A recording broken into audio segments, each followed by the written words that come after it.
"Answer the door," Dad called. The command was followed by the sharp crack of an open palm against my face. My stepmother, Sable, struck again, a hard fist to the cheekbone, right in the unwavering gaze of the Ring camera's small red light. As she turned away, I stared at the green indicator. Video uploaded, time-stamped, geolocated. It was the first minute of a Monday morning hostile takeover. She just didn't know it yet. My name is Avery Cole. I'm 32 years old, and my life is a study in controlled variables. The Saturday night air in Rivenbrook was thick with the smell of wet earth and melting snow. The last dregs of winter clung to the edges of the manicured lawn, but the flagstone porch of 14 Lark Lane was slick with dark, pooling water that reflected the harsh glare of the overhead gas lamp. It was a treacherous surface, beautiful and dangerous, much like the house itself. Inside, the forced warmth felt suffocating, a blanket of stale air and unspoken tensions. I was only here for the obligatory weekend dinner, a performance of family unity for a non-existent audience. "Answer the door." My father, Grant, called from the living room. His voice carried that familiar strain of preemptive exhaustion, the sound of a man who has long since chosen the path of least resistance. It wasn't a request. It was a delegation of a problem he didn't want to face himself. I set my wine glass down, the crystal making a soft click on the marble coaster. I moved through the foyer, my reflection a fleeting ghost in the polished surface of the mahogany credenza. The doorbell hadn't rung. I knew who would be standing on the other side. When I pulled the heavy oak door open, the damp chill rushed in, and so did she. Sable Wynne, my stepmother, didn't walk through the door. She breached it. She moved with the aggressive certainty of a predator, her expensive wool coat swinging around her like a cape. The air crackled, suddenly thick with the cloying, sharp scent of her designer perfume, something with notes of tuberose and entitlement. Her face, a carefully constructed mask of high cheekbones and cool disdain, was tight with fury. She didn't speak. The first blow was a slap, a vicious, open-palmed strike that sent a shockwave of heat and pain across my left cheek. The sound was obscene in the quiet night, a wet, percussive crack that seemed to echo off the stone facade of the house. My head snapped to the side, my hair whipping across my face. For a fraction of a second, the world was a constellation of bright, flashing lights behind my eyelids. Before I could fully recover, she followed through with a second strike. This time it was a fist, her knuckles connecting squarely with my cheekbone, just below my eye. It was a clumsy punch, fueled by rage rather than skill, but it was effective. Pain, sharp and immediate, radiated through my skull. I stumbled back a step, catching my heel on the edge of the Persian rug. Through it all, my gaze was fixed on a single point just to the left of the doorframe, the small, round lens of the Ring camera. As her fist made contact, I saw the tiny, telltale red light blink, an unblinking eye recording every detail. A moment later, a soft, almost imperceptible beep sounded from the device. The upload was complete. The event was logged, irreversible. I straightened up, my feet finding their balance on the rug. The physical shock was already receding, replaced by a glacial calm that spread through my veins. I met her furious, panting glare not with fear or anger, but with a quiet, analytical focus. I saw the slight tremor in her hands, the blotchy red flush creeping up her neck, an uncontrolled emotional state, a liability. My eyes flickered past her shoulder to the small monitor mounted on the wall inside, the one connected to the doorbell's live feed. The data was displayed in crisp white font against the dark image of the porch. 08:17 p.m. Beneath it, the GPS coordinates for 14 Lark Lane, Rivenbrook, a perfect, undeniable record. My father finally appeared in the foyer behind her, his face a mess of alarm and pathetic appeasement. "Sable, for God's sake," he stammered, his hands fluttering uselessly at his sides. He looked at my rapidly swelling cheek, then at his wife, then back at me. "Let's not make a scene. Avery, just let it go. Sable let out a short, contemptuous laugh. The sound was like grinding glass. She tossed her perfectly highlighted hair over her shoulder and took a step closer, lowering her voice to a venomous whisper. Who's going to believe you? It's your word against mine, and we all know whose word matters. I didn't answer. I didn't need to. My response was already in motion. Keeping my eyes locked on hers, I slowly reached into my pocket and pulled out my phone. My movements were deliberate, unhurried. My thumb moved across the screen, my muscle memory flawless. I navigated to the Ring app, selected the most recent event clip, and tapped the share icon. A temporary, password-protected link was generated. My thumb flew across the keyboard, typing out the destination address. Legal at Solace Mardi, com. Send. The battle wasn't going to be fought here in this meticulously decorated foyer. It had already moved to a different arena, one where Sable's brand of domestic terrorism had a quantifiable cost. I turned without another word and walked out the door, leaving her standing there with my father. The cold air was a welcome shock against my burning skin. I didn't retrieve my coat. I didn't need it. I walked calmly down the stone path to my car, parked at the curb just beyond the reach of the porch light. Inside the quiet sanctuary of the vehicle, I let out a single, controlled breath. The tremor in my own hands was slight, but I noted it. Adrenaline. I opened the Notes app on my phone and created a new entry. The title was simple, 3 words typed with cold precision. M-Clause 0817. That was all I needed. The trigger and the timestamp. Through my windshield, I saw my father frantically fiddling with the Ring camera, his large, clumsy hands trying to disable it. Too late. The data was already on a server farm in another state, encrypted and beyond his reach. A moment later, the porch light went out. I pulled down the vanity mirror.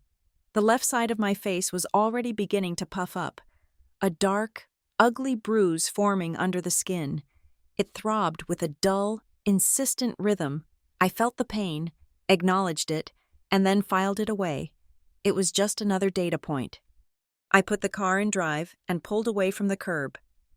My voice, when I spoke the command for the navigation system, was perfectly flat, devoid of any emotion. The voice of a risk analyst assessing a material event. As the car glided through the dark, quiet streets of Rivenbrook, my mind was already 3 steps ahead. The pain in my cheek was irrelevant. The humiliation was a sunk cost. All that mattered was the clear, illuminated path forward, a digital file, an immutable hash, and a board meeting scheduled for 09 a.m. on Monday morning. The clock had started ticking at 8:17 p.m., and for the first time in a decade, I was the one in control of the countdown to the outside world. The Cole family is the philanthropic heart of Solace Meridian. We are the face on the glossy brochures at charity galas, the name engraved on plaques in hospital wings. Solace Meridian itself is a titan of medical software, a behemoth of data and diagnostics that prides itself on clarity, precision, and ethics. It's a beautiful glass house, built to let the light in, for everyone to admire the perfect interior. But living in a glass house means you learn to hide things in plain sight. My father, Grant Cole, is the founder, at least on paper. He had the initial spark, the brilliant idea that became the company's cornerstone product. But Grant is a dreamer, an academic, not a killer. He built the engine, but he has no idea how to drive the car in traffic. That's where Sable comes in. As Chief Reputation Officer, she is the architect of the facade, the curator of the Cole family mythos and the corporate narrative. She polishes the glass until it gleams, ensuring any internal cracks are invisible from the outside. She is the one with the killer instinct. I didn't enter this world through the front door. I came in through the service entrance. My resume was submitted to HR through the standard portal. I was Avery Cole, candidate number 734, not Grant Cole's daughter. I started as a summer intern in data entry, a position so far down the corporate ladder it was practically in the basement. I earned my way up, degree by degree, certification by certification. My rise to head of risk analytics was a product of metrics and performance reviews, a stark contrast to Sable's anointment as the corporate queen. My merit was my shield, the one thing she couldn't easily strip from me. It made me useful, and therefore tolerable. There's a photograph in the main lobby of the Solace Tower, on the 30th floor. It's a 10-foot wide monstrosity of corporate portraiture. Grant, Sable, and her two vapid sons from a previous marriage are arranged in a tableau of familial bliss, all cashmere sweaters and perfectly capped teeth. I'm in the photo, too, or at least, part of me is. I'm on the far left, my shoulder and half my face visible before the frame cuts me off. In every printed version of our family, I am an afterthought, an inconvenient edge to be cropped away for a cleaner composition. It's the most honest thing Sable has ever produced. We are optics. Avery, remember that. I can still hear her voice. A low, perfectly modulated lecture delivered in the back of a town car on the way to a benefit 5 years ago. What people see is what we are, nothing more, nothing less. Our entire enterprise, this family, this company, is built on a foundation of perception. Your job is to maintain the surface. My job is to perfect it. That was the moment I understood. We weren't a family. We were a brand. We weren't people. We were reflections. Our lives were a continuous press release. That philosophy was weaponized last year. After a particularly ugly argument, one that involved a thrown wineglass and accusations that were too close to the truth, Sable presented me with a non-disclosure agreement. It was drafted by Solace Meridian's top legal counsel, a thick stack of paper full of dense legalese that boiled down to a single, brutal command. I was forbidden from discussing private family matters with any third party, especially the media. To refuse was to be painted as disgruntled, unstable, and to risk being fired for violating a vaguely worded corporate code of conduct. To sign was to be gagged. I signed it. My signature a neat, controlled line on the page. She saw it as a victory, a final muzzle. I saw it as the formal codification of our relationship. It wasn't a family document. It was a business contract, and all contracts have loopholes. My first real attempt to challenge her was quiet, almost invisible. I discovered that the ESG reports, the documents detailing our commitment to environmental, social, and governance principles, which Sable paraded to investors, were being systematically inflated. Charitable donations were double counted, environmental impact data was sanitized, and community outreach hours were fabricated. It was a classic case of reputation laundering. I compiled the evidence, a meticulous spreadsheet of cross-referenced data, and submitted it through the company's anonymous whistleblower hotline. A week later, a company-wide memo was released, reaffirming Solace Meridian's unwavering commitment to corporate responsibility. My report was buried. The internal investigation was closed due to unsubstantiated claims. Sable didn't know the report came from me, but I saw the triumphant smirk she wore for days. She believed she had plugged a leak, reinforced the walls of her glass house. They all thought I had accepted my place, that I had been beaten into submission. They were wrong. They saw a dead end. I saw the need for a new road. If I couldn't expose the risk, I would have to become the risk. I would have to create a scenario where the company's own self-preservation protocols would be forced to turn against their creator. Which brings me to the Ring camera. It was never about my father's personal security.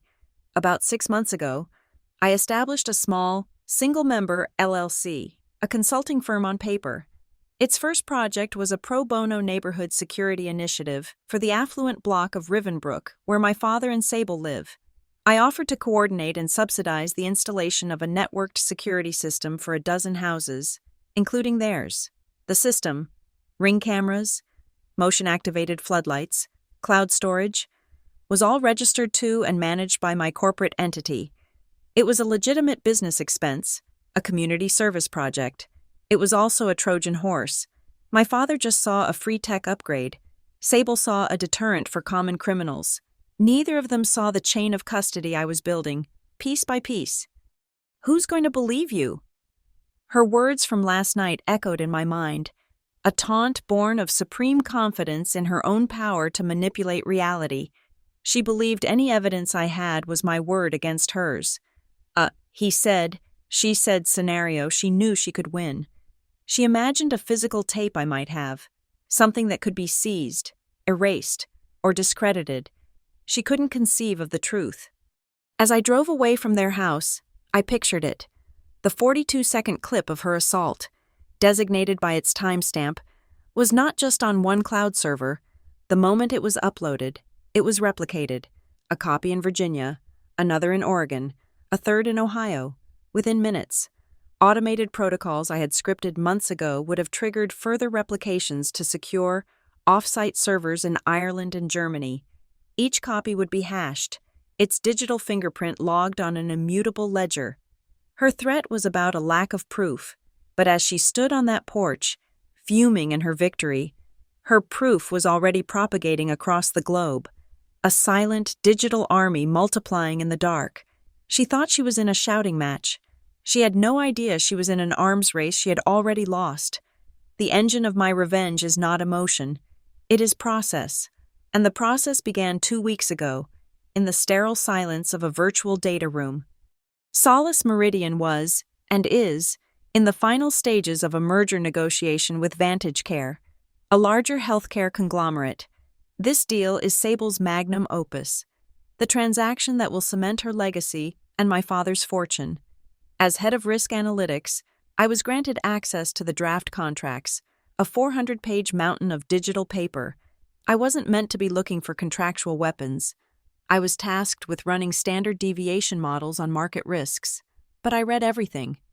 Buried in Appendix F, Section 3.1.4, under the heading Representations and Warranties of the Company, I found it. It was a standard morals clause, but with a uniquely modern and vicious stipulation. It stated that a material adverse change, MAC, could be declared by Vantage Care if any key officer of the company or their controlling spouse engaged in any public act of violence, moral turpitude, or criminal behavior, whether prosecuted or not, that could reasonably be expected to bring the company into disrepute. A controlling spouse. The language was beautiful. A piece of legal poetry drafted by Vantage Care's paranoid lawyers, aimed squarely at founders and their unpredictable families. Sable, as Chief Reputation Officer, was a key officer. As my father's wife, she was also the controlling spouse. She had 2 ways to trigger it. I knew, instantly, that this was the vulnerability. This was the unshielded thermal exhaust port on her entire Death Star. Sable's entire career was built on managing optics, on the assumption that public meant TMZ or the Wall Street Journal. She couldn't conceive of a world where a private porch, under the gaze of a networked camera, was a public forum. My next step was to test the system. I drafted a professional, detached memo to the General Counsel and the Head of Compliance. Subject: Recommendation for systemizing chain of custody for potential incident reporting. In it, I argued that in our high-stakes M&A environment, any potential incident, from a data breach to an HR complaint, needed an unimpeachable, automated, and systemized chain of custody. We must ensure, I wrote, that all unstructured incident data, including multimedia feeds from our physical security systems, is captured, hashed, and stored immutably to protect the company from bad faith claims and ensure regulatory compliance. It was corporate speak for, "We need a system that can't be erased by an angry executive." The response was a digital pat on the head. "Thank you, Avery. An interesting point. We will take it under advisement with outside counsel." It was ignored. They filed it away, secure in their belief that our current protocols were sufficient. They gave me the opening I needed. If they wouldn't build the system, I would. Quietly, using my department's discretionary budget for predictive analytics modeling, I built the pipeline. My team, the best data engineers at Solace, had already developed a sophisticated facial recognition model. Its public purpose was to enhance security at our corporate campuses, to flag unauthorized personnel in sensitive data labs. Its private function, the one I coded myself on a weekend, was to cross-reference a specific face, Sable Wynn, I linked this model to the API of my neighborhood security LLC. Any video file uploaded from the Rivenbrook network that contained her biometric signature would be instantly automatically processed. The protocol was simple. Isolate the event clip. Run facial recognition. If match for Sable win, 99% confidence, proceed. Generate a SHA-256 hash of the MKV file. This is its unique digital fingerprint. Package the file and its hash. Transmit the package to Solace Meridian's internal, immutable storage vault, the same one we use for SEC filings and patent documents. The system worked. Tonight, at 08:17 p.m., a 42-second clip was flagged. It captured her arrival, the verbal exchange, the first strike, the second strike, and her subsequent threat. My internal model tagged her face with 99.8% certainty. The file was hashed. It was piped into our internal vault. But I had added one more layer. Solace was already engaged in a small-scale pilot program with VantageCare's due diligence team to test data integrity for the merger. This pilot involved a third-party digital notary service, a blockchain-based platform designed to timestamp and verify the authenticity of critical documents. I had, citing a need to test multimedia file integrity, added my internal storage vault to the pilot program's watch list. At 08:18 p.m., precisely 1 minute after the assault, that 42-second clip, already hashed and stored, was recognized by the notary service. It was given a public, verifiable, and immutable timestamp, registered on a ledger that VantageCare's own legal team was actively monitoring. The proof was no longer just on my server, it was on their server, certified by their own chosen vendor. Now, I could execute the final phase of the legal protocol. From my car, parked on that dark, wet street, I opened my pre-drafted email template. It was addressed to legal@solacemrd.com and compliance@solacemrd.com. The subject line was sterile. Notification of legal hold.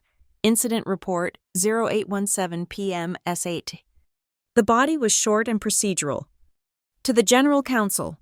This email serves as formal notification of a material event that requires an immediate legal hold to be placed on all related data. An incident involving a key officer, Sable Wynn, occurred on Saturday, October 18, 2025, at approximately 08:17 p.m. The incident involves a physical altercation and potential violation of corporate conduct policies.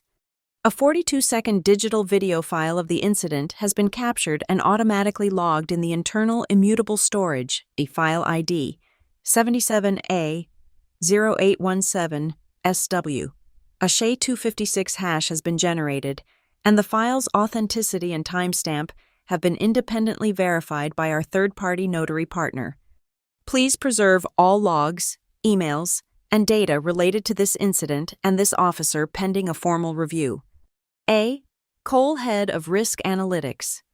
I hit send. The response was immediate, an automated acknowledgement from the compliance server. It wasn't human, which made it all the more perfect. Receipt acknowledged. Your report has been logged. Case file. SMR 2025-0912. Please do not reply to this email. My playbook, the mental checklist I had been running for months, was updated.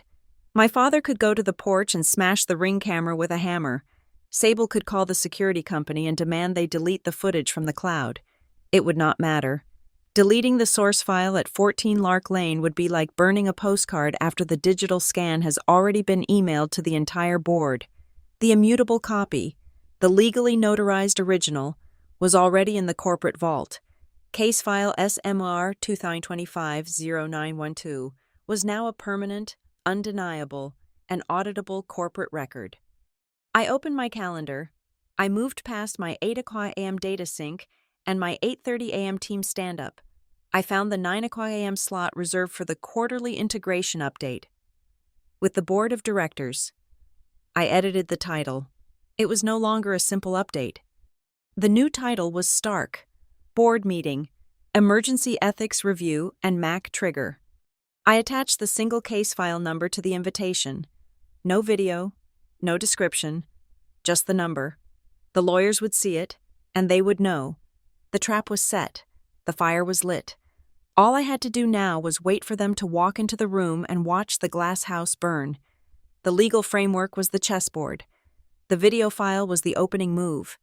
But the checkmate, the move that would truly paralyze the queen, was always going to be financial. Sable understands power not in terms of morality, but in terms of money. To defeat her, I had to speak her language. I had to own her debt. For years, Sable has used the carefully curated family-first image of the Coles to build her own separate empire. Her primary vehicle is the Wynn Communications Fund, a boutique media and PR firm she runs as a vanity project.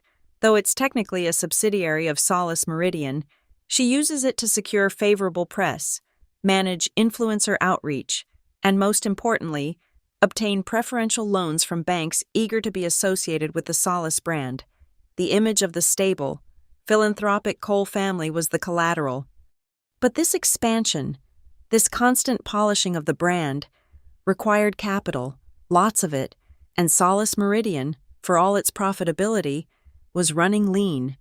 The R&D for our next-gen diagnostic software was a black hole for cash.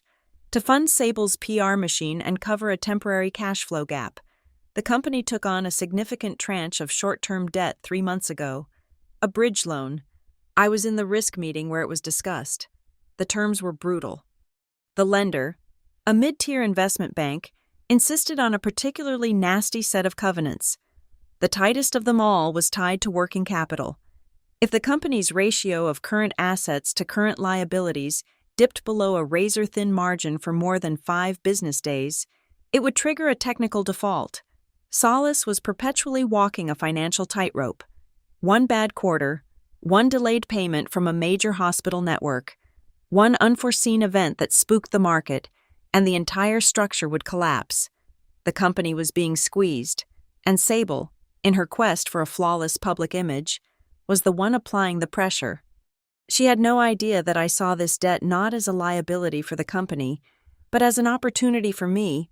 My salary as a department head is substantial, and my personal investments have been prudent. I had capital. What I needed was a weapon and anonymity.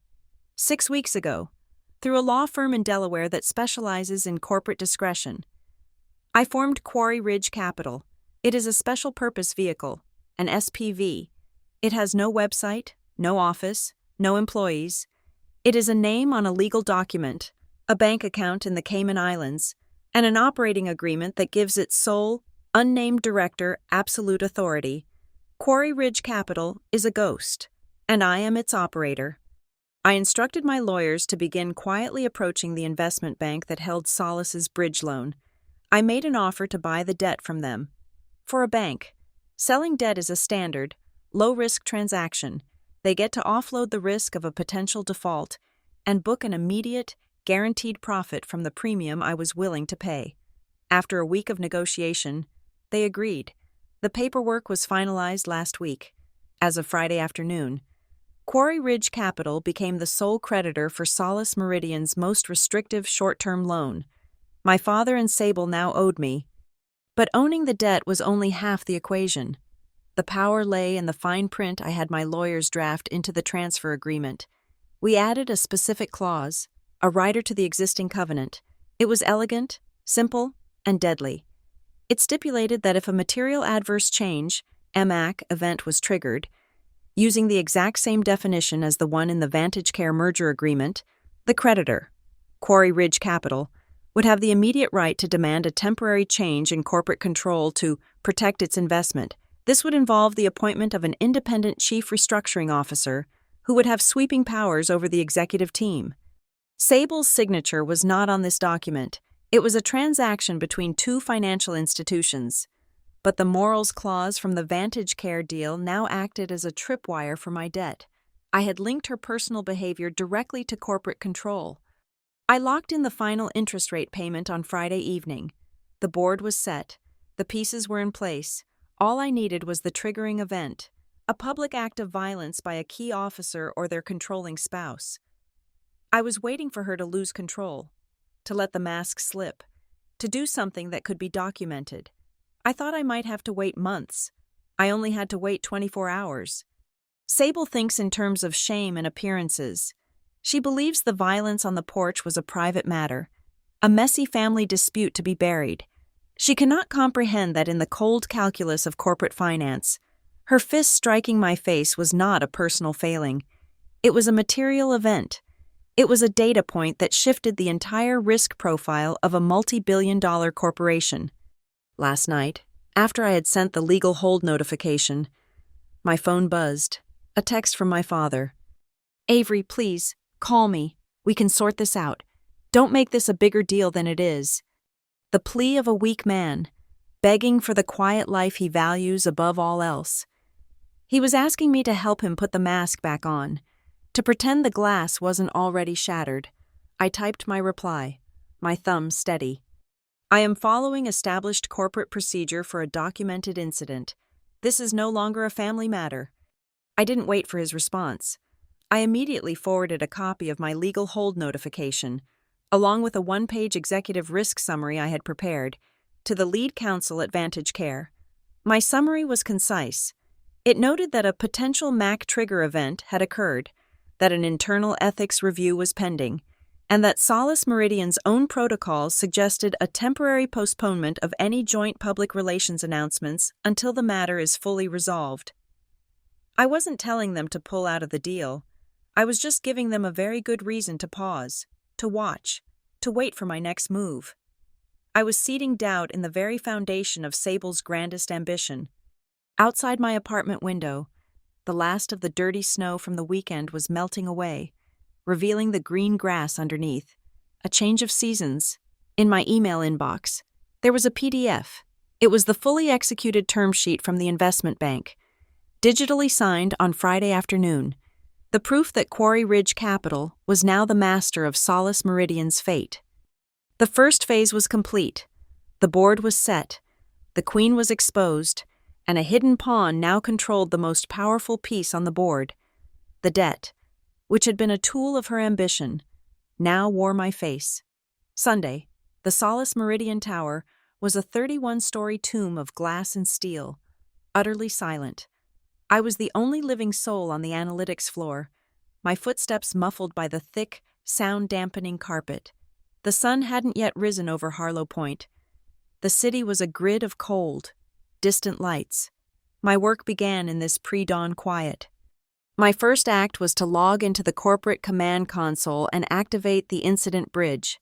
This was our war room protocol, a high-priority, secure communication and data sharing channel reserved for catastrophic events like a server meltdown or a major data breach. I cloaked its activation under a neutral designation: Routine Systems Drill, Q4, Incident Response Test. This created a secure, auditable space for the data, but wouldn't raise any immediate red flags. It was just Avery Cole, the risk analyst, being paranoid and running another drill. With the bridge active, I accessed the file, case SMER 2250912. The 42-second MKV file sat in the immutable vault, its hash verified. I initiated a transfer, not to my local machine, but directly into the e-discovery platform used by our compliance and audit teams. This platform is designed for litigation. Everything is logged, every access is recorded, and files are strictly non-editable. I created a new matter, Integration Risk Review, and placed the file inside. Then, I provisioned access, a single, read-only account for our external auditors and another for the general counsel. They would be the only ones who could see it, but they could not delete it. Next, the invitation. Last night, in the heat of the moment, I had renamed the existing 9 a.m. meeting on the board's shared calendar to Board Meeting Emergency Ethics Review. It was a true label, but tactically clumsy. It was a warning shot, and a warning shot gives the enemy time to take cover. Sable, alerted, would spend all of Sunday building her narrative, painting me as unstable, hysterical. My father would be fully briefed, his loyalty pledged. No, I needed them calm. I needed them unprepared. I opened the scheduling tool, and created a new invitation for the identical 9 o'clock a.m. slot. This new invite would supersede and delete the old one from their calendars. I added the entire board of directors, the general counsel, and Sable. The subject line was a masterpiece of corporate beige. Status check, integration readiness. I marked it high importance. This was a topic Sable couldn't ignore. The Vantage Care merger was her crown jewel. She would arrive prepared to discuss PR timelines and synergies, not to answer for an assault. I had just swapped the executioner's axe for a surgeon's scalpel. They would walk into the room, and I would be the only one who knew the true agenda. With the bait set, I moved to the hook. I opened the corporate marketing content scheduler. Sable had a library of pre-approved CSR, corporate social responsibility videos. I selected her favorite one, a glossy 3-minute piece where she speaks with performative earnestness about Solace Meridian's unwavering commitment to a safe and inclusive workplace and our zero-tolerance policy for harassment of any kind. I scheduled it to auto-post on all internal employee channels and on the monitors in the lobby at 08:30 a.m. Monday, 30 minutes before the board meeting. The irony would be exquisite.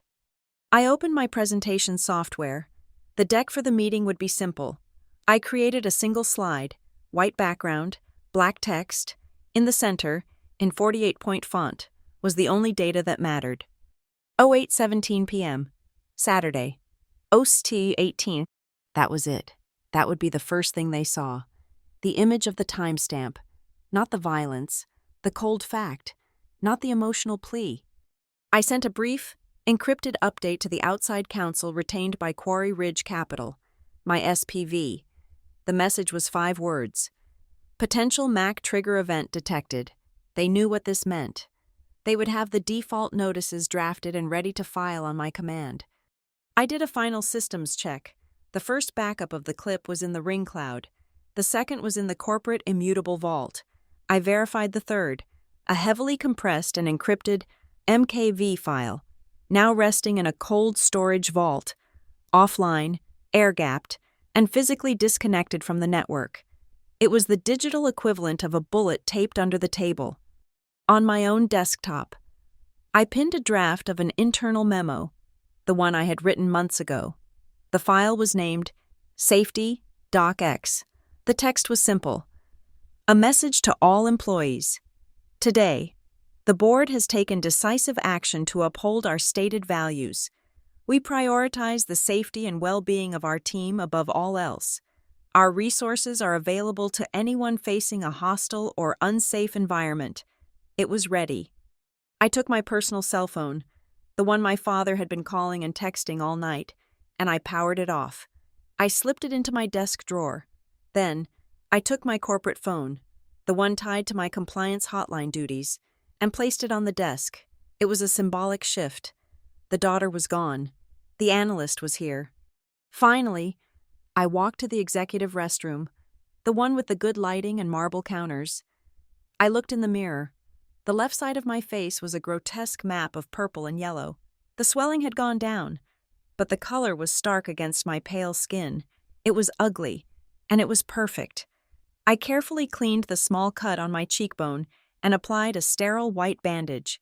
It was a visual timestamp, a physical corroboration of the digital file. I had laid out my clothes last night, a pair of severe black trousers, and a simple, crisp, white button-down shirt. I fastened the top button.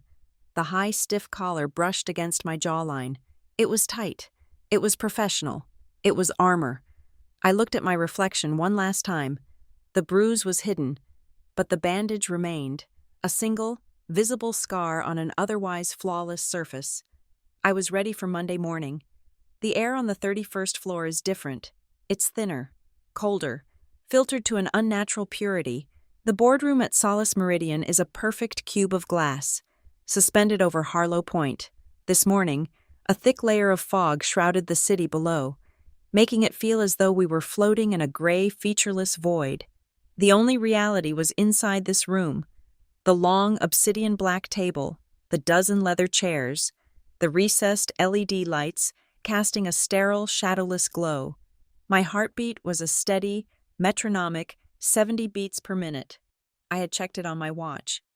It was 08:55 a.m. The members of the board filed in. A collection of men and women in dark, expensive suits, their faces set in the neutral masks of corporate power. They murmured greetings, their voices low and absorbed by the acoustic panels in the ceiling.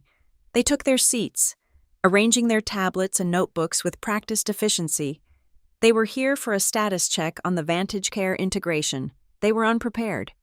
My father, Grant, was the last to enter before Sable. He wouldn't look at me. His eyes darted around the room, settling on the mist outside the window, on the polished surface of the table, anywhere but on the small white bandage on my cheek. He looked smaller in this room, diminished by the architecture and his own anxiety. Then Sable made her entrance. She swept in with a bright, professional smile plastered on her face, the kind she used for television interviews. She wore a sharp, cream-colored suit, a stark contrast to the somber tones of the rest of the board. She was radiating confidence. She nodded to the chairman, offered a brief, collegial smile to the others, and took her seat beside my father. Her eyes finally met mine across the expanse of black glass. There was a flicker of triumphant malice in them, a silent question. "Have you learned your lesson?" I gave no response. I simply stood at the head of the table, my laptop connected to the room's main screen. At precisely 09:02 a.m., the chairman, a stern former federal judge named Marcus Thorne, cleared his throat. "All right, Avery, the floor is yours. Let's hear about the integration readiness." I clicked the remote. The 80-inch screen behind me, previously displaying the Solace Meridian logo, went black for a second, then lit up with my first slide. It was just the timestamp, white text on a black background. 08:17 p.m., Saturday, OCTU 18. A confused silence settled over the room. Board members exchanged puzzled glances. My father shifted uncomfortably in his chair. Sable's smile tightened at the edges. I clicked again. The second slide appeared. It was a complex, dry-looking flowchart, full of boxes and arrows, with technical labels like Event Trigger, API Call, Facial Recognition Model, SHA 256, Hash Generation, and Immutable Storage. The title was Chain of Custody Protocol. It was profoundly boring and utterly incomprehensible to most people in the room, which was the entire point. It established a tone of technical, objective procedure. Another click, the third slide, the simple blue and white logo of the Ring Doorbell Company. The confusion in the room was now palpable. Sable, however, seemed to have figured it out. She let out a small, condescending laugh. It was a calculated sound, designed to signal to the rest of the board that this was a trivial, domestic matter, a child's tantrum. "My apologies, Marcus," she said, addressing the chairman directly, her voice dripping with feigned patience. "It seems my stepdaughter is trying to air some family grievances. Avery, dear," she said, turning her attention to me, her voice now a weapon of public humiliation. "If you have some little video, I'm sure we can all guess what it shows, but you should know that in the real world, clips like that can be edited, cut, manipulated. They don't mean anything." Her arrogance was a gift. It was the precise trigger I had anticipated. "You are correct, Sable," I said, my voice even and calm. "The integrity of the source data is paramount." I pressed a button on the remote. The screen changed instantly. It was now divided into 4 perfect quadrants. The top left quadrant showed a live, authenticated feed from the Ring Cloud server. The file name, timestamped and geolocated, was clearly visible. It was the source. The top right quadrant displayed a single unbroken string of 64 alphanumeric characters. Beneath it, the label, SHA 256, hash 77. It was the file's unique, unforgeable fingerprint. The bottom left quadrant was a digital certificate, bearing the logo of the blockchain notary service Vantage Care's own legal team was using. It showed the same hash, with a verified, immutable timestamp, 08/18/04 p.m. It was the third-party validation. The bottom right quadrant showed a clean, text-only image of the auto-acknowledged email from Solace Meridian's own compliance department. The subject line, notification of legal hold, and the case file number, SMR 2025-0912, were clearly visible. It was the internal, official record. The four quadrants formed an unbreakable cage of evidence.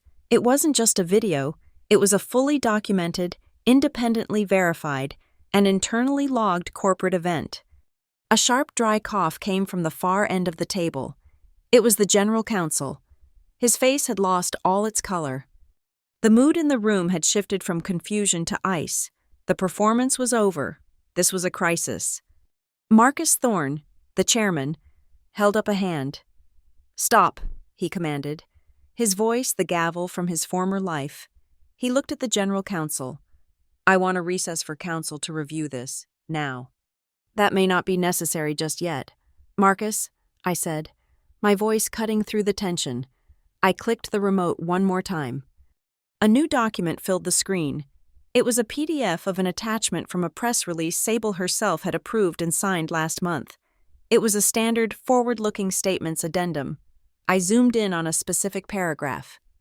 The words "Morals Clause" were highlighted in yellow. I traced the text with the laser pointer. Any public act of violence by a key officer or their controlling spouse shall be considered a potential material adverse change. Sable stared at the screen, her PR smile finally gone, replaced by a mask of cold fury and disbelief. She had been trapped by her own paperwork. My father finally broke his silence. He turned to me, his face pale and pleading. "Avery," he whispered, his voice cracking. "What do you want?" It was the question I had been waiting for. I turned my head slowly and met his gaze for the first time that morning. "I just want to ensure the correct process is followed," I said, my voice quiet, but carrying across the silent room. As I spoke, I let my eyes drift from his face to the text on the screen, specifically to the words, "change in control," a phrase that appeared in the debt agreement he knew nothing about. As if on cue, a soft chime sounded through the room's speaker system. It was the notification tone for an urgent market wire alert that was piped into the boardroom. The general counsel, who had been staring at his tablet, looked up, his eyes wide with shock. "Marcus," he said, his voice strained. "I've just received a priority notification from Vantage Care. They are formally requesting an indefinite postponement of the joint merger press conference, pending the results of an internal ethics investigation at Solace Meridian." The final piece clicked into place. The bomb hadn't just been revealed, it had already detonated, and the shockwave was hitting them in real time. Sable was no longer looking at me. She was looking at the faces of the board members, who were now all looking at her, their expressions a mixture of shock, anger, and cold. Hard calculation. Her reflection in the black table was that of a stranger. The chairman's voice was like gravel. "Recess? Now? Counsel? My office? Sable? Grant? You wait here." The board members rose, a flurry of dark suits and shocked, averted faces. They filed out, leaving a vacuum in the massive room. But the general counsel, a man named Harris, motioned for me, my father, and Sable to follow him into a small glass-walled breakout room just off the main boardroom. This room was a fishbowl, no soundproofing, just a table and 4 chairs. The moment the door hissed shut, Sable's facade of composure, already cracked, shattered completely. The PR smile was gone, replaced by a snarl. She rounded on me, her hands clenched. "You," she spat. "You did this." She glanced at Harris, who was looking at his shoes, then back at me. She lowered her voice to a conspiratorial whisper, the old transactional Sable reemerging. "What's the number? How much? How much to delete that file and tell Vantage Care it was a mistake? Grant will pay it. Won't you? Grant?" My father looked up, his eyes glassy. "Sable, I don't—" I didn't look at my father. I looked at Sable. I held up the remote control for the presentation screen, which was still glowing in the main room. "There is no number. Sable," I said. My voice was quiet, but it cut through her desperate energy. "You can't bury this. The file isn't just in one place. It's been hashed, notarized, and logged. It's in the compliance vault. It's already in the hands of the auditors. It's immutable." The legal term, a word she didn't fully understand but whose finality she could feel, seemed to strike her harder than the punch she'd thrown. "Immutable," she repeated, the word tasting like ash in her mouth. "You're right," I said, turning to the general counsel, who was now watching me with a new, terrified respect.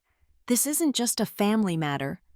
I walked back into the main boardroom, the other three following me like pilot fish in the wake of a shark. The board members were still huddled outside, but I didn't care. I clicked the remote. The screen changed. The four-quadrant evidence was gone. In its place was a new folder icon, labeled Project CRO. "The assault on Saturday was merely the trigger for the morals clause," I announced, my voice filling the empty room. "But my investigation into the risks posed by the chief reputation officer has been ongoing for months." I clicked again. An email thread appeared. It was from Sable's official account, sent to a third-party marketing agency just last week. The highlighted text was damning. "We need to counter the negative chatter on the new software release. I don't care how you do it. Push the fake reviews live. I want a 4.5-star rating on all platforms by Monday. Bury the real ones." Harris, the lawyer, let out an audible gasp. That's wire fraud, SEC violation." "It gets worse," I said. Another click. A new slide. This one a spreadsheet. It showed a series of payments, totaling over $2 million, made from the Solace Meridian Community and Charity Fund. The recipient was a Shell LLC. I clicked again. The next slide showed the LLC's incorporation documents and a cross-reference to the Instagram accounts of 10 high-profile health and wellness influencers who had been posting glowing, undisclosed pseudo-documentaries about Solace's life-changing software. "She wasn't just faking reviews," I said. "She was misappropriating charitable funds, money earmarked for hospitals, to run a Black Ops influencer campaign, lying to investors, the board, and the public." A voice came from the doorway. It was Marcus Thorne, the chairman. He and the rest of the board had returned, drawn by the new revelations on the screen. His face was granite. "We have been lied to," another board member, the head of the audit committee, said. Her voice was shaking with rage. "This is grounds for immediate termination." "It is," I agreed. "But termination alone doesn't solve our more immediate problem, the problem of the MAC clause." I clicked the remote one last time. A new document filled the screen. It was a term sheet, dense, legal, and terrifying. "This is the covenant agreement for the company's $150 million short-term bridge loan," I explained. "As you know, it's the debt that keeps our working capital afloat." The board members nodded. They knew the debt. They hated it. "What you don't know," I continued, "is that the debt was sold by the original lender on Friday. It is now owned by a private capital group called Quarry Ridge Capital." A new wave of confusion. "Who?" the audit chair asked. "As part of that sale," I said, ignoring her, "Quarry Ridge Capital included a new rider to the covenant, a rider that I, as head of risk analytics, reviewed." I zoomed in on Section 4B. The lawyer, Harris, read it aloud, his voice trembling. "In the event of a material adverse change, as defined by any concurrent, active merger agreements, the creditor shall have the right to demand an immediate to temporary change in corporate control, including the appointment of an independent chief restructuring officer to protect the creditor's financial interests." The room went absolutely silent. The board members were connecting the dots. The morals clause in the Vantage Care deal was a MAC. The MAC had been triggered on Saturday night. The new creditor, this Quarry Ridge, could now seize control of the company. My father, who had been shrinking in his chair, finally spoke. He looked at me, the blood draining from his face as the horrible, beautiful truth dawned on him. Quarry Ridge Capital, he whispered, his voice hoarse. The creditor.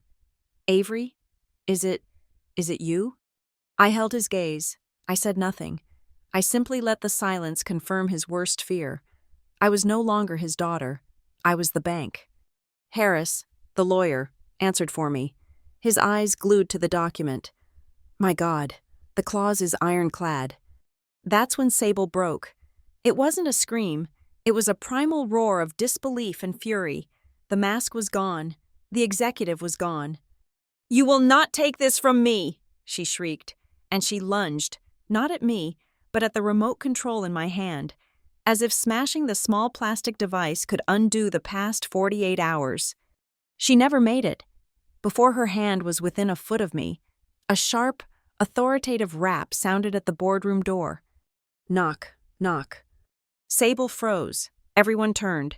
2 uniformed corporate security officers stood in the doorway. One of them looked at me and nodded. You activated the incident bridge, Ms. Cole, the guard said, his voice flat. We were alerted to a high-priority security event at this location. Is everything all right? The incident bridge, the war room protocol I had activated on Sunday, it didn't just create a secure data channel, it automatically put a security team on standby alert for the room's physical location. Sable hadn't just been walking into a meeting, she'd been walking into a trap I had set 24 hours before. The chairman, Marcus Thorne, finally found his voice. He looked at Sable, crumpled and defeated, and then at the security officers. Wait outside, he commanded. The guards nodded and stepped back, but they left the door open. Thorne turned to the board. We need to vote. A motion to immediately suspend Sable Wynn from all duties as Chief Reputation Officer and to revoke her access to all company property and systems, pending a full internal investigation. Seconded. The audit chair snapped. Grant, Thorne said, his voice softening for a moment. You are required to recuse yourself from this vote, due to conflict of interest. My father just nodded. His eyes closed.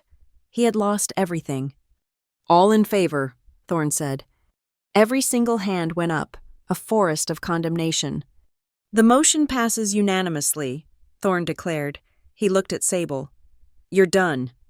The microphone in front of her empty chair, still active, suddenly let out a high-pitched squeal of feedback, a long electronic wail that filled the silent, glass-walled room.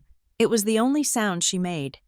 The high-pitched squeal from the microphone feedback died, leaving a ringing, profound silence in its wake. Sable stood frozen between the security guards, her face a mask of hollowed-out shock. The board members stared at her, not with sympathy, but with the cold, assessing gaze of a risk committee evaluating a toxic asset. The vote to suspend was just the first domino. Now, I would push the rest. While all eyes were on Sable, I calmly reached into my suit jacket and retrieved my other device. The encrypted phone linked solely to the legal counsel for Quarry Ridge Capital. I unlocked it, my thumb moving with practiced speed, and opened a single, pre-drafted email. The recipient was the entire board of directors, the general counsel, and the head of our finance department. The sender was counsel at Quarry Ridge Capital, com. The subject was Formal Notification, Covenant Breach and Invocation of Section 4B. The body of the email was brief, referencing the publicly available minutes of the board meeting that would confirm the morals clause had been triggered, thus constituting a material adverse change. It formally declared Solace Meridian in technical default of its loan agreement, and it concluded, pursuant to Section 4B, Quarry Ridge Capital hereby exercises its right to demand an immediate change in temporary corporate control. I hit send. The email left my device at 09:14 a.m. In the boardroom, the general counsel's tablet, still connected to the main display, chimed with a new, high-priority notification. Harris flinched, his eyes darting to the screen. The new email, from my SPV, appeared at the top of his inbox. His face went from pale to ashen. Marcus, he stammered, his voice barely a whisper. It's the new creditor. Quarry Ridge. They're calling the loan. They're invoking the change of control clause.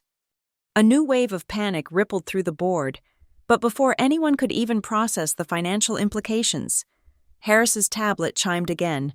A second email, this one from the legal team at Vantage Care, slid into view, pushing the Quarry Ridge notification down. The subject line was brutal. Pause on all integration activities. Harris read it aloud, his voice cracking. Due to the serious allegations raised, Vantage Care is officially pausing all integration activities and public communications, pending the outcome of a full, independent investigation. They're reserving all rights under the merger agreement. The room was spinning. In less than 60 seconds, they had lost their chief reputation officer, defaulted on their primary debt, and had their multi-billion-dollar merger, their only escape route from that debt, put on ice. Then came the third sound, a softer, systemic ding. It wasn't just on the boardroom speakers. It was the sound of a company-wide email being delivered to all 10,000 employees of Solace Meridian. On the small, secondary monitor in the corner of the room, the one that usually showed market tickers, a new pop-up appeared. It was an HR code red alert, the protocol I had linked to the safety docs file. Its title was, Our Commitment to a Safe Workplace. The text began to scroll. Solace Meridian is founded on a principle of safety and respect. We have a zero-tolerance policy for violence or harassment of any kind. Today, leadership has taken decisive action to uphold this value. It went on to list the available resources for any employee feeling threatened or unsafe, prioritizing anonymous reporting and mental health support. And in a final, grotesque counterpoint, the other secondary monitor, the one in the lobby by the elevators, was still playing the 08:30 a.m. video I had scheduled. Through the glass walls of the boardroom, we could see Sable's smiling face on loop, her voice muffled but the subtitles clear. A culture where everyone feels protected. The sound of the HR alert, the sight of the Vantage Care email, the threat of the Quarry Ridge default, and the ghostly image of Sable's own PR video all collided at once. It was a complete, systemic collapse of the narrative she had built her life on. Into this chaos, I spoke again. My voice was the only calm, steady thing in the room. We have a crisis of confidence on 3 fronts, I stated, as if presenting a quarterly review. We have a legal crisis with Vantage Care, we have a financial crisis with our creditor, and we have an internal crisis with our employees. All 3 stem from a single point of failure. I did not need to name her. I propose an immediate solution. First, we establish an interim ethics committee, to be led by an independent board member. I nodded toward the audit chair, who looked startled, then nodded grimly. This will be our first communication to Vantage Care. It shows we are taking this seriously. My father, who had been silent, looking like a man drowning, finally surfaced. He looked at me, his eyes full of a desperate, pathetic bewilderment. Avery, he pleaded, his voice breaking. Stop this. Please. We are a family. We can fix this. Internally. I looked at him, the man who had called for me to answer the door. I felt a cold, hard stillness settle in my chest. We are not a family, Grant, I replied, my voice devoid of any heat. We are a legal entity, and this legal entity is in breach of its loan covenants. Your personal feelings are not a relevant data point. The raw transactional cruelty of the statement hung in the air. The board's chief financial advisor, a nervous man named Reynolds, who had been frantically typing on his own laptop, suddenly spoke up. She's right. I've reviewed the covenant rider. The clause is ironclad. The creditor, Quarry Ridge Capital, has the unambiguous contractual right to appoint a chief restructuring officer, effective immediately. Their control supersedes the board's operational authority until the default is cured. All heads turned back to me. I was no longer just the head of risk. I was the voice of the new power. Marcus Thorne, the chairman, understood. His judicial mind had cut through the emotion and found the new reality. Ms. Cole, he said, his voice heavy, You seem to have anticipated this. Does this creditor have a candidate in mind for the CRO position? It does, I said. Quarry Ridge has already vetted and prepared a candidate, one with extensive experience in corporate turnarounds and ethical remediation. They nominate Maya Wren. A murmur went through the room. Maya Wren was a legend in the industry, a brilliant operational executive known for her transparency and her absolute refusal to tolerate corporate malfeasance. The audit chair suddenly spoke. Maya Wren, didn't we try to hire her as COO last year? We did, I said. She was the unanimous first choice of the hiring committee, but her candidacy was vetoed at the final stage by Sable Wynn, who cited that Ms. Wren wasn't a good cultural fit. The implication was obvious. She wasn't a good fit because she was incorruptible. Marcus Thorne saw the lifeline I was offering them. A CRO of Maya Wren's caliber wouldn't just satisfy the creditor. She would be a massive signal of confidence to Vantage Care. It was the only move that could save the merger. We need a vote, Marcus said, his voice gaining strength. A motion to accept the creditor's nomination of Maya Wren as interim chief restructuring officer. Seconded, the audit chair nearly shouted. All in favor? Every hand but my father's shot into the air. The motion carries, Marcus declared, slamming his hand on the table like a gavel. The sound was flat and final. It's done. Reynolds, notify Quarry Ridge their candidate is approved. Harris, notify Vantage Care. Avery, Ms. Cole, send the internal announcement. I turned to my laptop, opened the safety docs file, and appended the news of Maya Wren's appointment. I clicked send. Outside the glass walls, the thick morning fog finally began to break. A sharp, clear ray of sunlight cut through the mist, illuminating the particles of dust hanging in the boardroom air. It lit the faces of the board members as they turned to their phones, already dealing with the fallout. It lit my face, the white bandage on my cheek. The only person the light didn't seem to touch was Sable. She was still standing by the door, surrounded by security, a ghost in her own machine. No one was looking at her. No one spoke to her. The meeting had already moved on without her. The decisions had been made. The votes were cast. The power had already shifted. But the record was still incomplete. The wound had been cauterized. But the weapon itself had not yet been entered into evidence for all to see. I turned from my laptop and faced the room. Sable was still standing by the door, a statue of disbelief. My father was a collapsed figure in his chair. The board members were looking at their tablets, already dealing with the flood of notifications. I let the silence stretch for a beat, letting the weight of what had just happened settle into the filtered air. Then I spoke, and my voice was the only sound. Before we formalize the minutes, I said, addressing the chairman but speaking to everyone, for the sake of a complete and unimpeachable record, we will view the 42-second event file in its entirety. This is to ensure no one can claim later that the evidence was presented out of context or was somehow manipulated. It was a procedural statement, delivered with the flat effect of an auditor, but everyone in the room understood its true purpose. This was not about process. This was the execution. Marcus Thorne looked at me, his old, tired eyes understanding completely. He gave a single, slow nod. The room, already quiet, became a vacuum. The only sound was the faint, high-pitched whistle of the wind pressing against the seams of the 31st floor windows, a sound like a tape being slowly rewound. Every eye lifted from its screen and fixed on the massive, dark monitor at the head of the room. I raised the remote. The soft click of the button echoed like a drumbeat in the tomb-like silence. The screen lit up.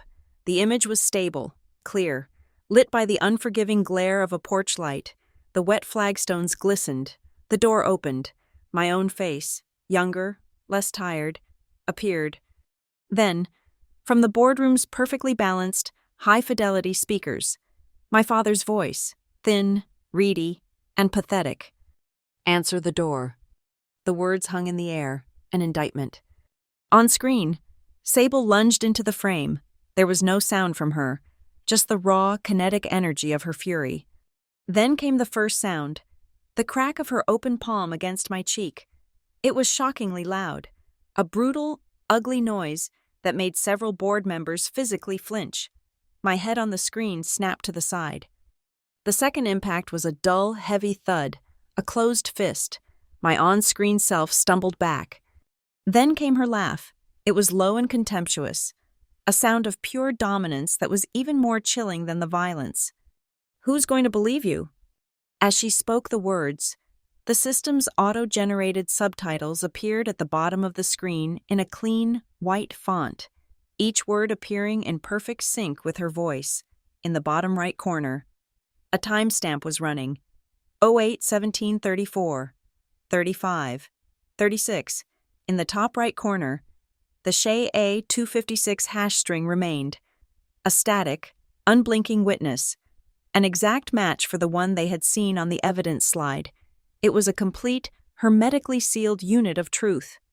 The clip continued for a few more seconds of silence as my on-screen self stared back at her, then at the camera, and then I had the system programmed to freeze on the last clear frame of the perpetrator's face. The motion stopped.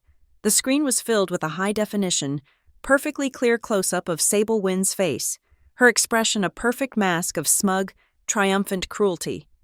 The room held its breath. The frozen image remained on the screen, an obscene portrait of the company's moral and financial decay. After 5 full seconds of absolute silence, the chairman, Marcus Thorne, spoke a single word. His voice was quiet, but it carried the finality of a guillotine. "Enough." I clicked the remote. The screen went black. Thorne turned to the corporate secretary, who was sitting pale and shaken at the end of the table. "Let the minutes reflect," he dictated, his voice hard and clear. "At 09:17 a.m., the board has visually verified the trigger event for the morals clause as stipulated in the Vantage Care Agreement. The motion to approve interim control by the creditor, Quarry Ridge Capital, is hereby affirmed and recorded." The legalities were complete. Now, for the logistics. 2 tablets sat in front of me. On the first, I brought up the official instruction letter from Quarry Ridge Capital, addressed to the board. Formally appointing Maya Wren as Chief Restructuring Officer, I signed it with a stylus at the bottom, a digital signature, legally binding, the act of the creditor. Simultaneously, on the second tablet, I signed a separate directive. This one was from Quarry Ridge Capital to the Solace Meridian Finance Department. It was an authorization to immediately extend a new line of credit to the company, using the full value of the defaulted loan as collateral. It would instantly cure the working capital deficit, stabilizing the company's finances and calming the market. The act of the steward. I had not come to burn the company down. I had come to fumigate it. Sable watched me sign the documents, her eyes darting between the 2 screens. The last vestige of her fight seemed to drain out of her. She took a single, involuntary step backward. Her expensive heel caught on the edge of the plush boardroom carpet, and she stumbled, catching herself on the doorframe. It was a small, clumsy movement, the final, pathetic loss of poise. There were no more cameras that loved her. There was only the cold, unforgiving glass of the boardroom, reflecting a woman who no longer had a role to play. My father had been watching me, too.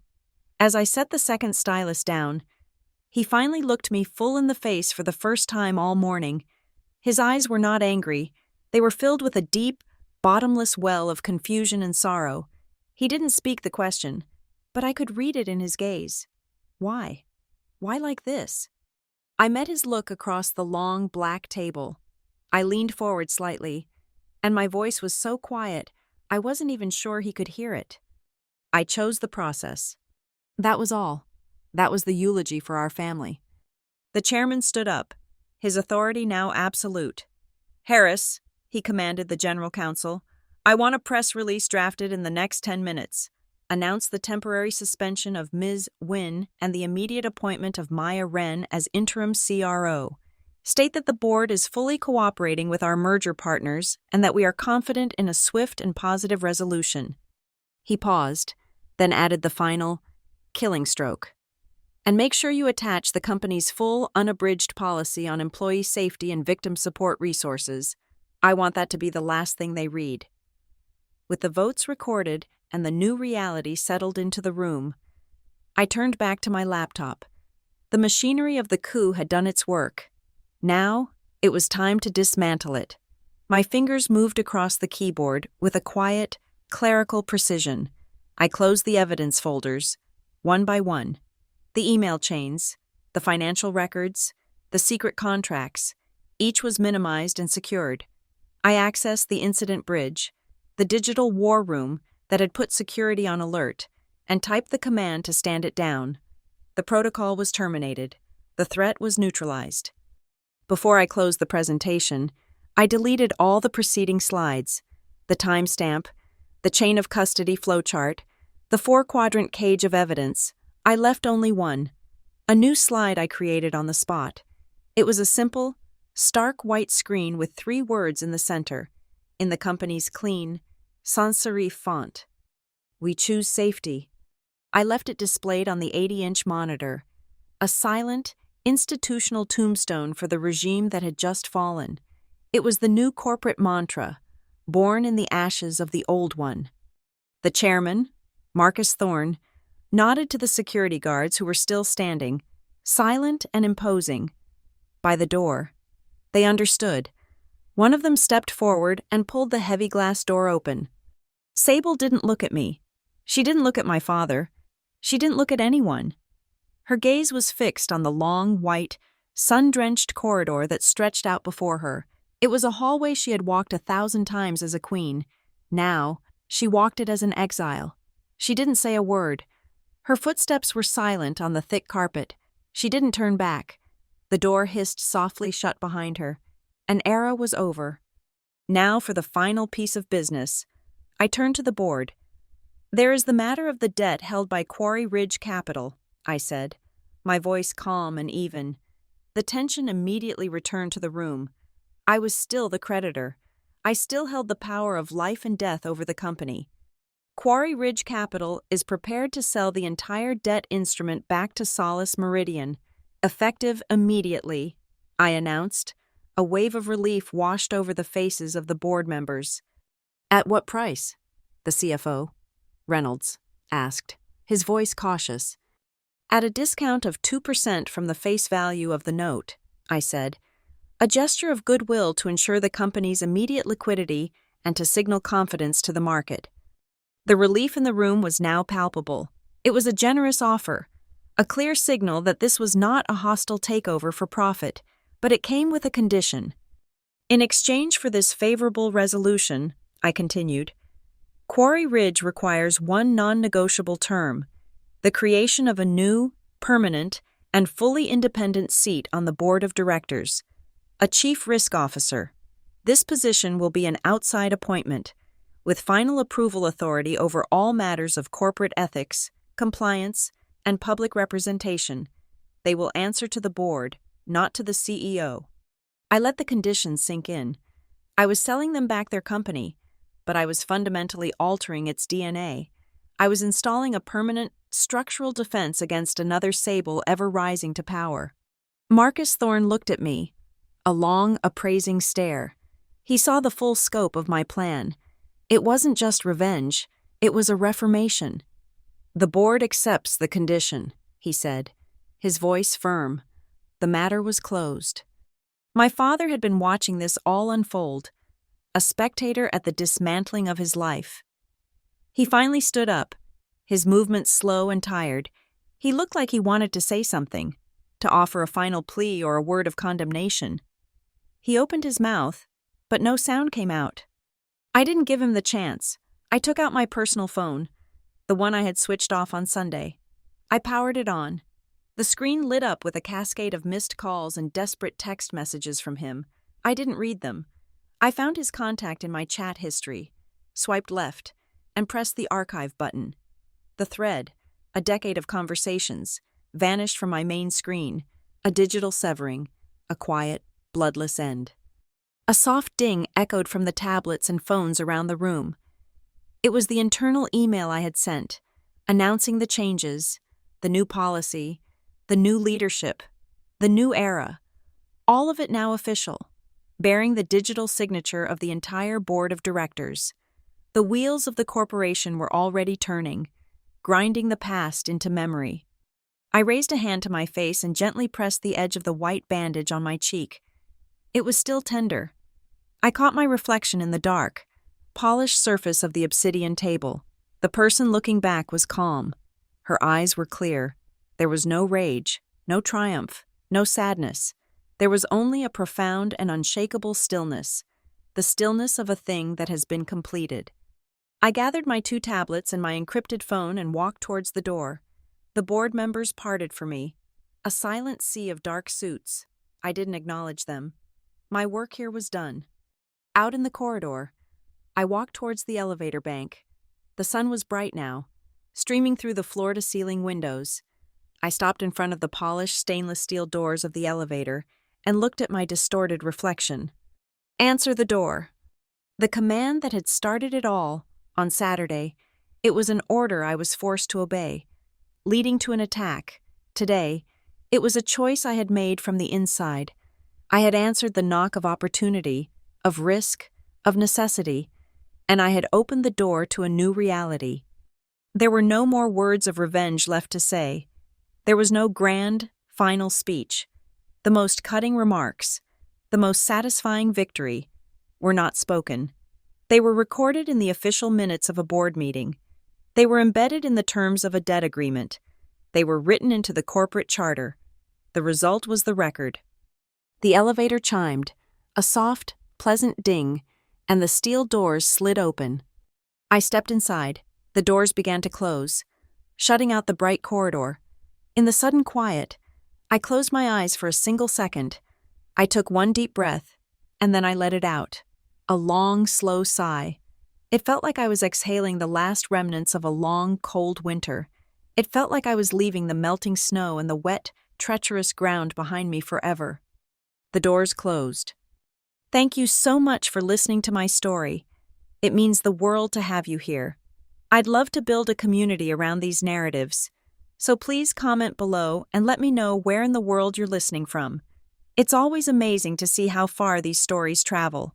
If you enjoyed this, please consider subscribing to the channel and giving this video a like. And if you really want to help, please hit that hype button to help the algorithm share this story with even more listeners. Your support makes all of this possible.